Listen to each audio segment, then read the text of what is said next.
تلاش کرتا ہے کہ کہیں سے اسے جواب ملے.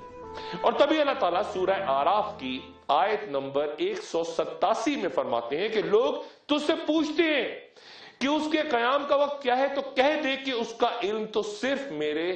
رب کے پاس ہی ہے، وہی اس کو وقت پہ ظاہر کرے گا. وہ زمینوں اور آسمانوں پر بھاری چیز ہے، تم پر اچانک ہی آ جائے گی. تجھ سے پوچھتے ہیں کہ گویا تو اس کے سراغ میں لگا ہوا ہے، تو کہہ دے کہ اس کا علم تو صرف اللہ ہی کو ہے. لیکن اکثر لوگ اس بات کو نہیں جانتے. پھر اللہ تعالیٰ سورہ بنی اسرائیل میں فرماتے ہیں اور وہ کہتے ہیں کہ قیامت کب ہوگی، تو کہہ دے کہ عجب نہیں کہ قریب آ لگی ہو. قیامت کا تذکرہ تمام انبیاء کرام نے بیان فرمایا، تمام قوموں کے سامنے جہاں جہاں وہ آئے. چونکہ رسول اللہ صلی اللہ علیہ وآلہ وسلم کے بعد کسی پیغمبر، کسی نبی نے آنا ہی نہیں تھا، اس لیے آپ نے تفصیلاً اس کا ذکر فرمایا. حضرت حذیفہ رضی اللہ تعالیٰ عنہ سے روایت ہے کہ رسول اللہ صلی اللہ علیہ وآلہ وسلم ایک روز ہمارے درمیان کھڑے ہوئے اور اس قیام میں آپ صلی اللہ علیہ وآلہ وسلم نے قیامت تک ہونے والا کوئی واقعہ نہیں چھوڑا جو آپ نے اس دن ہمیں نہ بتا دیا ہو. جس نے یاد رکھا یاد رکھا، جو بھول گیا وہ بھول گیا. اور آپ صلی اللہ علیہ وآلہ وسلم نے ہمیں جن واقعات کی خبر دی ان میں سے جو میں بھول گیا، اور وہ جب بھی رونما ہوتے ہیں تو مجھے یاد آتا ہے جیسے جب کوئی آدمی غائب ہو جائے تو اس کا چہرہ بھول جائے، لیکن پھر جب وہ سامنے آتا ہے تو یاد آ جاتا ہے. ارشاد باری تعالیٰ ہے اور کفر کرنے والے بس دنیا کی چند روزہ زندگی کے مزے لوٹ رہے ہیں اور جانوروں کی طرح کھا پی رہے ہیں، اور ان کا آخری ٹھکانہ جہنم ہے. قیامت کی نشانیاں دو انداز میں ہمارے سامنے آتی ہیں. ایک قرآن شریف جہاں زیادہ تر ان کا ذکر ہے جو بالکل قیامت کے قریب ظاہر ہوں گی، لیکن احادیث میں جو دوسرا رستہ ہے ہم تک ان نشانیوں کے پہنچنے کا، وہ قریب اور دور ہر زمانے کا بیان ہے. اور اگر ہم بغور ان نشانیوں کا مطالعہ کریں تو کئی شرعی احکام اور فقہی مسائل بھی ہمارے سامنے واضح ہو جاتے ہیں. مثلاً دجال کے زمین پہ ٹھہرنے کا واقعہ جب بیان ہوتا ہے تو کہا گیا کہ ایک دن مہینہ اور مہینہ سال کے برابر ہوگا. تو صحابہ کرام نے پوچھا یا رسول اللہ اتنے طویل دن، تو پھر 5 نمازیں کیسے ادا ہوں گی؟ تو رسول اللہ صلی اللہ علیہ وآلہ وسلم نے فرمایا کہ نہیں، بلکہ تم وقت کا اندازہ لگا کہ عام دنوں کے دورانیے کے مطابق نماز ادا کرنا. علامات قیامت کو ہم آسان ترین انداز میں یوں بیان کر سکتے ہیں کہ وہ نشانیاں جن کا ظہور پہلے ہو چکا، یعنی ہم دیکھ چکے، یعنی قیامت سے ان کا فاصلہ بہت زیادہ ہے، وہ علامات بعیدہ کہلاتی ہیں، جو ہو چکی، گزر چکی. مثلا رسول اللہ صلی اللہ علیہ وآلہ وسلم کی دنیا میں تشریف آوری اور ان کا وصال، یہ بھی قیامت کی ایک نشانی بیان ہوتی ہے. غزوات اور چاند کا ٹکڑے ہو جانا، اور پھر مدینہ منورہ میں ایک خوفناک آگ کا پھیلنا، یا پھر فتنہ تاتار جس کی پیشگی اطلاع ہمیں بخاری شریف، ابو داؤد، ترمذی اور ابن ماجہ کی احادیث میں ہر جگہ ملتی ہے. یہ تمام علامات بعیدہ ہیں، یہ گزر چکے واقعات. چاند کے ٹکڑے ہو جانے کے حوالے سے قرآن مجید کی سورہ قمر میں ذکر ملتا ہے. یہ پوری سورت ہی چاند کے نام پہ ہے، اور اس سورہ میں کئی مقامات پر اس تباہی کا ذکر بھی ہے جو کہ قوم نوح، قوم عاد، قوم سمود، قوم لوط اور قوم فرعون پہ نازل ہوئی، کیونکہ وہ اپنے پیغمبروں کو جھٹلاتے تھے، ان کی تذلیل کرتے تھے. سورہ قمر کی پہلی آیت بہت اہم پیغام دیتی ہے. وہ ساعت قریب آ گئی اور چاند شق ہو گیا. حضرت انس بن مالک رضی اللہ تعالیٰ عنہ سے روایت ہے کہ اہل مکہ نے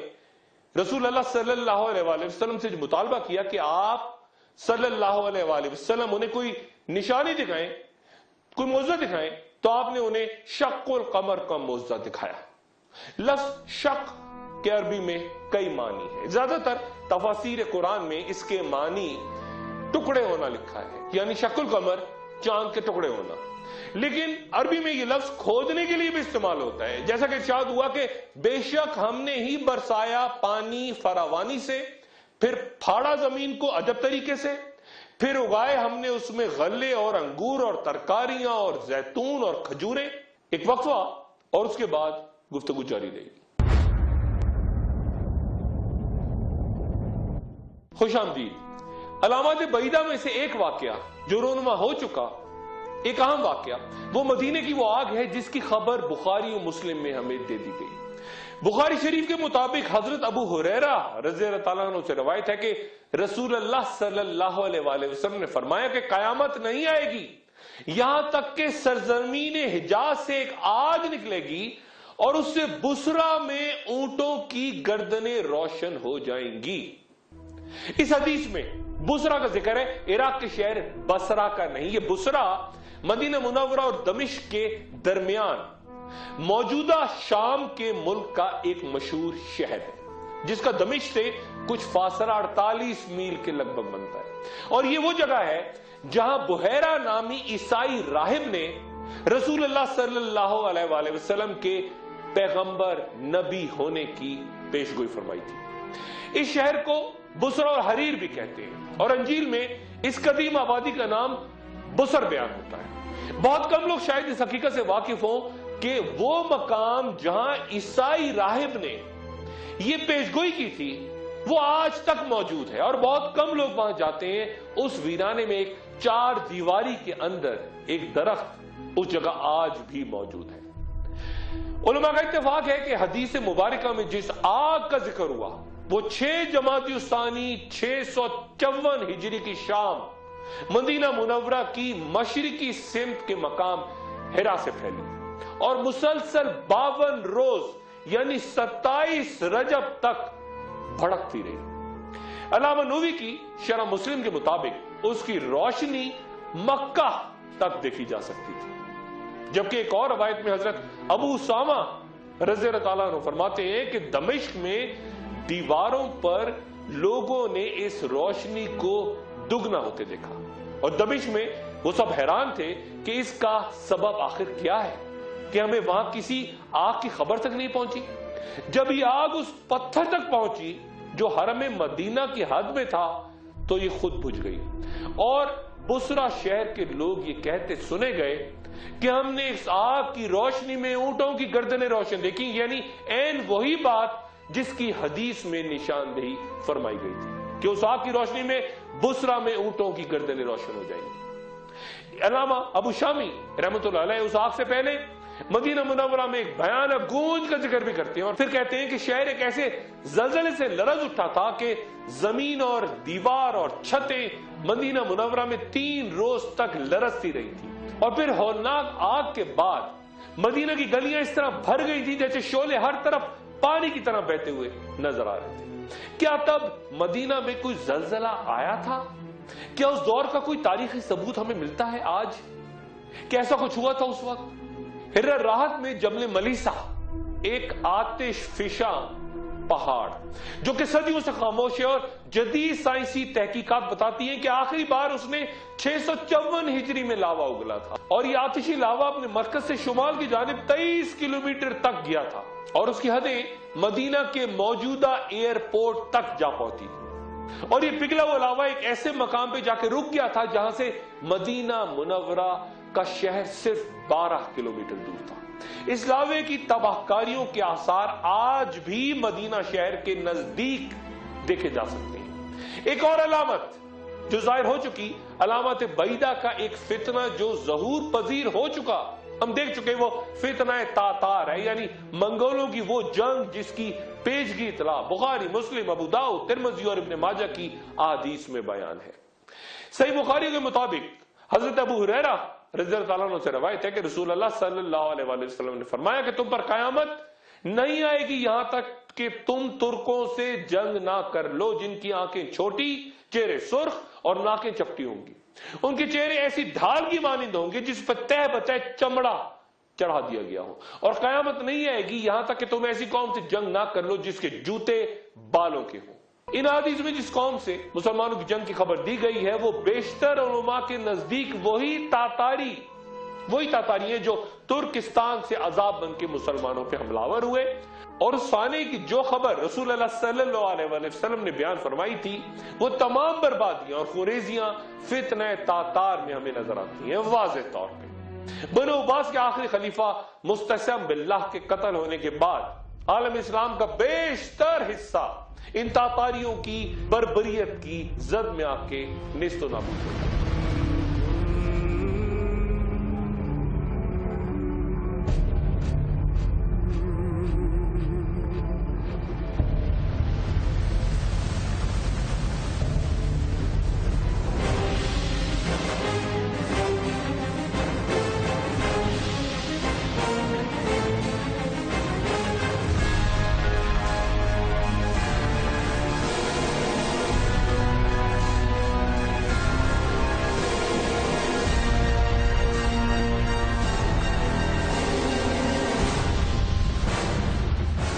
غور فرمائیے کہ پھر خود یہی قوم اسلام قبول کر کے امت اسلامیہ کا حصہ بن گئی۔ شارح مسلم علامہ نووی رحمۃ اللہ علیہ نے تاتاریوں کا یہ دور اپنی آنکھوں سے دیکھا ہے، اور وہ اس حدیث مبارکہ کے بارے میں فرماتے ہیں کہ حملہ آور قوم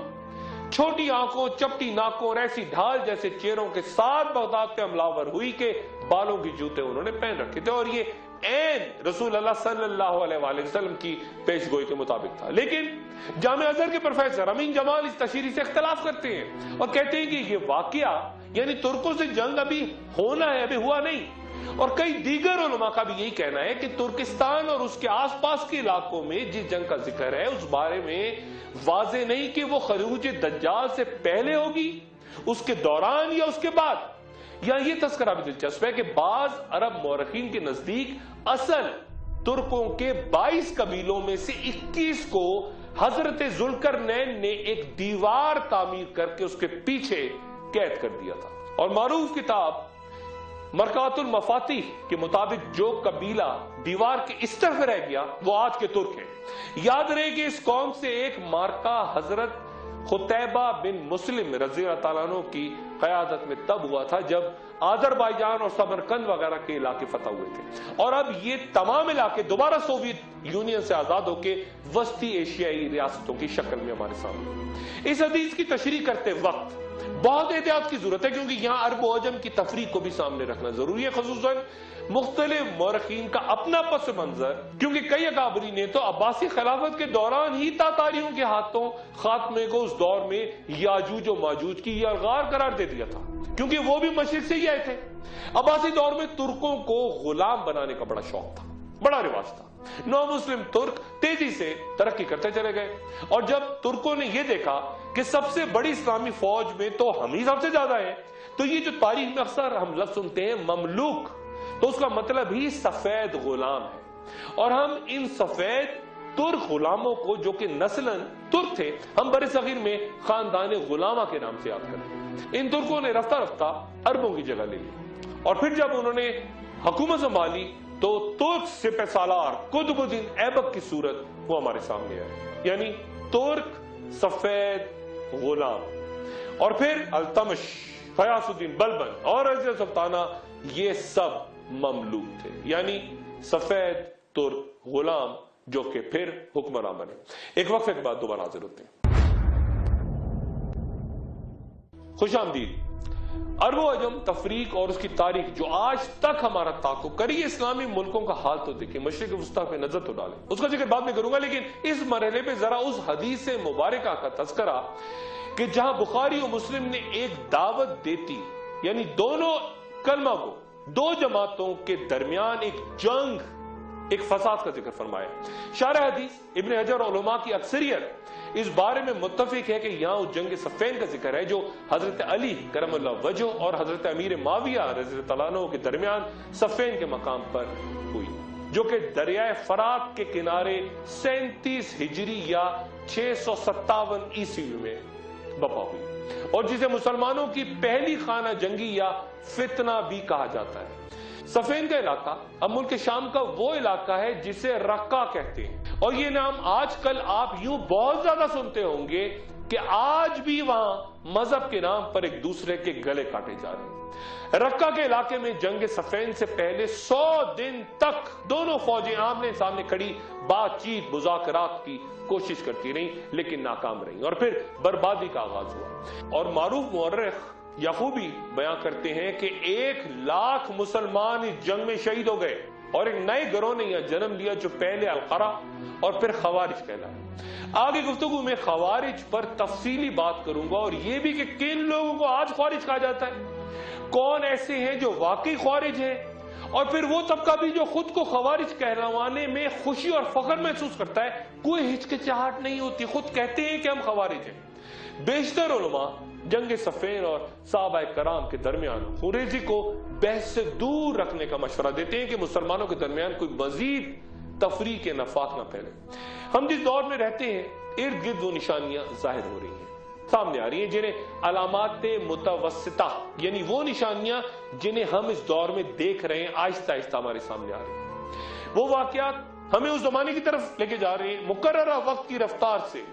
جہاں علامات کبریٰ تیزی سے پھر ہمارے سامنے آئیں گی، اور پھر اس کے بعد چونکہ کئی واقعات یعنی ظہور امام مہدی، حضرت عیسیٰ علیہ السلام کی دوبارہ تشریف آوری، آخری جنگ، خوریزی، یہ سب کچھ گزرے اور موجودہ دور سے کسی نہ کسی انداز میں مربوط ہے۔ اس لیے انہیں سمجھنے کے لیے ہمیں ماضی کا سفر، کبھی زمانے کا جائزہ اور کبھی مستقبل کی طرف آنے والی گفتگو میں جانا پڑے گا۔ گویا تاریخ بھی تسبیح کے دانوں کی طرح ایک دوسرے سے جڑی اور پھر ہر دانہ دوسرے دانے کے گرنے کے ساتھ چلتا ہے، اور جو رسول اللہ صلی اللہ علیہ وآلہ وسلم نے 1400 سال پہلے فرمایا تھا اس پہ ذرا غور فرمائیے اور پھر اپنے ارد گرد دیکھیے تو عقل دنگ رہ جائے گی۔ حضرت عمر بن خطاب رضی اللہ تعالیٰ عنہ سے روایت ہے کہ رسول اللہ صلی اللہ علیہ وآلہ وسلم نے فرمایا کہ لونڈی اپنی مالکن کو جنم دے گی، اور یہ کہ تو دیکھے گا کہ برہنہ پا، ننگ دھڑنگ، محتاج، بکریاں چرانے والے اونچی عمارتیں تعمیر کریں گے۔ اس حدیث کے پہلے حصے کے بارے میں کئی علماء کا کہنا ہے کہ یہاں بعد میں جو اسلامی فتوحات ہوئیں مختلف علاقوں میں اس طرف اشارہ ہے جہاں پہ کثرت سے لونڈیاں قیدی بنا کے لائی گئی، اور پھر ان لونڈیوں نے بچوں کو جنم دیا، پھر انہیں حرم میں رکھنے کا رواج ہو گیا، اور پھر ان کنیزوں نے جو کردار ادا کیا اسلامی تاریخ ان محلاتی سازشوں سے بھری پڑی۔ جبکہ کچھ علماء کا اصرار ہے کہ اس حدیث میں نافرمان اولاد کی جانب اشارہ ہے کہ بیٹی اپنی ماں سے اس طرح پیش آئے گی، ایسا سلوک روا رکھے گی جیسے ماں اس کی نوکر اس کی غلام ہو۔ تشریح اس حدیث کی جس انداز میں بھی آپ کریں، دونوں مختلف نقطہ ہائے نظر رکھتے دونوں ہی واقعات ہمارے سامنے واضح طور پہ آ چکے ہیں۔ پھر حدیث کے دوسرے حصے میں نظر ڈالیں تو دبئی سے لے کے جدہ اور مصر سے لے کے اردن تک مقابلہ کس بات پہ ہوتا ہے آج کل کہ کس نے دنیا کی پہلی بڑی یا دوسری یا تیسری بلند عمارت تعمیر کی، کہاں زیادہ بڑا شاپنگ مال موجود ہے، اور کس نے زیادہ بلند ٹاور تعمیر کر لیا۔ غرور و تکبر، شان و شوکت اور خود نوائی کے وہ مناظر جنہیں 1400 سال پہلے آخر الزماں کی ایک علامت کے طور پہ بیان فرمایا گیا تھا۔ اور پھر ایک اور روایت کہ جب آپ دیکھیں کہ ننگے پاؤں چلنے والے بھوکے اور بے بس فقیر لوگوں کے سردار بن جائیں تو یہ قیامت کی نشانیوں میں سے ہے۔ آپ صلی اللہ علیہ وآلہ وسلم سے پوچھا گیا کہ یا رسول اللہ یہ بھوکے فقیر کون ہیں؟ تو آپ صلی اللہ علیہ وآلہ وسلم نے فرمایا عرب۔ آج مشرق وسطیٰ کے حالات، قتل و غارت اور مسالک یا قبائل کی بنیاد پر خوریزی دیکھ کر لگتا ہے گویا بلند عمارتوں کے ساتھ ساتھ منگولوں کی دور کی طرح انسانوں کی کھوپڑیوں کی مینار بھی تعمیر ہو رہے ہیں۔ اللہ تعالیٰ سورہ انعام میں فرماتے ہیں اور حد سے مت گزرو، یقیناً وہ حد سے گزرنے والوں کو پسند نہیں کرتا۔ رسول اللہ صلی اللہ علیہ وآلہ وسلم نے فرمایا کہ قیامت اس وقت تک قائم نہیں ہوگی یہاں تک کہ لوگ ایسے گھر تعمیر کرنے لگیں جنہیں کپڑوں کی طرح خوبصورت بنائیں گے۔ اس حدیث کو ایک اور مقام پہ یوں بیان کیا گیا کہ آخری زمانے میں لوگ بہت سی مساجد تعمیر کر کے ان میں نقش و نگار کیا کریں گے، اور مسجد تعمیر کرنے والا اپنی مسجد کی سجاوٹ پہ فخر کیا کرے گا، اور پھر ان مساجد میں لوگوں کے دل عبادت سے ہٹ کے عمارت کے حسن میں گم ہو جائیں گے۔ بہت سے صحابہ نے مساجد کی زینت سے ڈرایا ہے۔ ابن عباس رضی اللہ تعالیٰ عنہ فرماتے ہیں کہ کیا تم اپنی مساجد کو اس طرح راستہ کرو گے جس طرح یہود و نصارہ اپنے عبادت گاہوں کو کرتے ہیں؟ مشکوہ شریف میں حضرت اسامہ بن زید رضی اللہ تعالیٰ عنہ سے روایت ہے کہ رسول اللہ صلی اللہ علیہ وآلہ وسلم ایک بلند مقام پہ چڑھے اور صحابہ کو مخاطب کرتے فرمایا کہ کیا تم اس چیز کو دیکھتے ہو جسے میں دیکھ رہا ہوں؟ صحابہ نے عرض کیا کہ یا رسول اللہ نہیں. آپ صلی اللہ علیہ وآلہ وسلم نے فرمایا کہ میں ان فتنوں کو دیکھ رہا ہوں جو تمہارے گھروں پہ اس طرح برس رہے ہیں جس طرح بارش برستی ہے. اس حدیث مبارکہ میں رسول اللہ صلی اللہ علیہ وآلہ وسلم نے تمہارے گھروں کے ساتھ فتنوں کی بارش کا ذکر کیا ہے. دور حاضر کے علماء T V, radio, internet, social media وغیرہ کے غلط استعمال کے ذریعے غیر مخصوص انداز میں شیطانی یلغار کو گھروں کے اندر فتنے سے تعبیر کرتے ہیں، جس کی جانب اس حدیث میں اشارہ ہوا. آج تقریباً 2500 سے زیادہ سیٹلائٹس ہماری زمین کے گرد حرکت کر رہی، ہر وقت، ہر لمحہ. عرب ہر اس شے کو آسمان کہتے ہیں جو ان کے اوپر بلند ہو. لسان العرب میں لکھا ہے کہ آسمان وہ ہے جو اوپر ہو، آپ پر سایہ کرے. سیدنا حذیفہ بن یمان رضی اللہ تعالیٰ عنہ سے روایت ہے کہ رسول اللہ صلی اللہ علیہ وآلہ وسلم نے فرمایا کہ عنقریب تم پر آسمان سے شر نازل ہوگا یہاں تک کہ وہ فیافے تک پہنچے گا. صحابہ کرام نے پوچھا کہ یا رسول اللہ یہ فیافہ کیا چیز ہے؟ تو آپ صلی اللہ علیہ وآلہ وسلم نے فرمایا کہ بنجر زمینیں. کئی علماء یہاں فیافے سے مراد صحراؤں میں آباد وہ بادہ نشی لیتے ہیں جو اونٹوں اور خیموں کے ساتھ اب نئی زندگی، نئے انداز، سیٹلائٹ ٹی وی کے بغیر ایک روز گزارا نہیں کر سکتے.